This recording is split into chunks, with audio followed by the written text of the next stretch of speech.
Like that's how we create a balance, and that's how we can talk to our customers, and that's where supplements really help a lot as well. It helps us get to 80% by having the incorporation of supplements.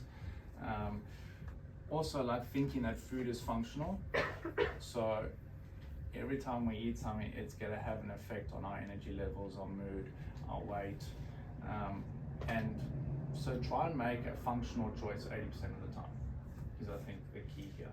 And then 20% of the time, just acknowledge that, yeah, you might be eating for convenience or for social interaction or for taste, but 80% of the time we're trying to remind ourselves that the food is functional. So what is the food?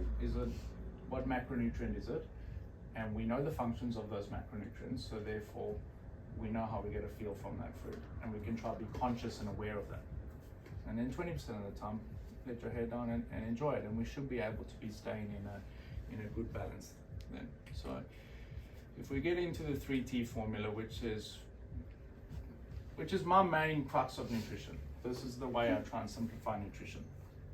And it's like, I've often thought, like as a dietitian, that you're competing in a world that there needs to be a catchy slogan. They need to be able to say, oh, I advocate for, having ice cream at midnight, and that's how you lose weight. And so that's the stuff that takes off on social media, right? If I could just have some catchy, like, you've got all these things out there, keto and paleo and all the things that seem to get a lot of drive and then come and go, but it's like, there's nothing catchy about it. It's just a 3T formula and getting back to the basics of like total, type, and timing. Like how much are we eating, what are we eating, and when are we eating it? And then you just base that on your goals and what you're trying to achieve.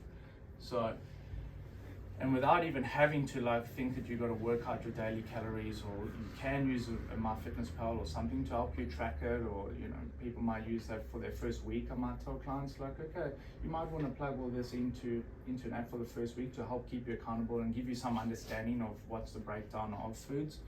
But you can also just think of it as like, how active you are in a day, and so match your activity levels with the amount of food. Or you can get to the end of the day and think, did I undereat or overeat today for the amount of activity I did, for the goal that I'm trying to achieve,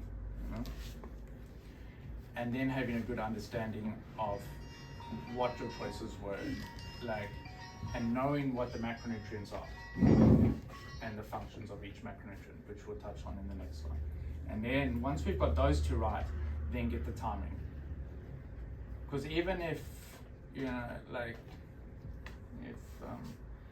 Sarah and Joe ate the same amount of food in the day, the same total, but Sarah, your makeup of the food was, more protein and vegetable based, moderate carb, low fat. Your makeup was more fat based and carbohydrate with low protein. Total different results, even though the calories are the same.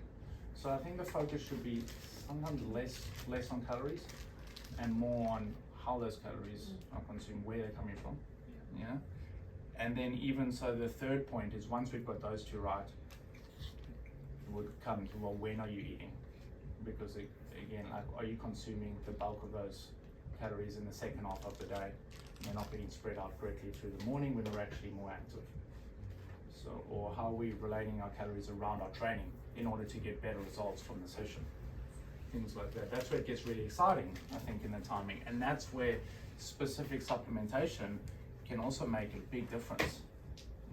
Exactly what are we taking before training, during, after, how to get the most out of the session, things like that. So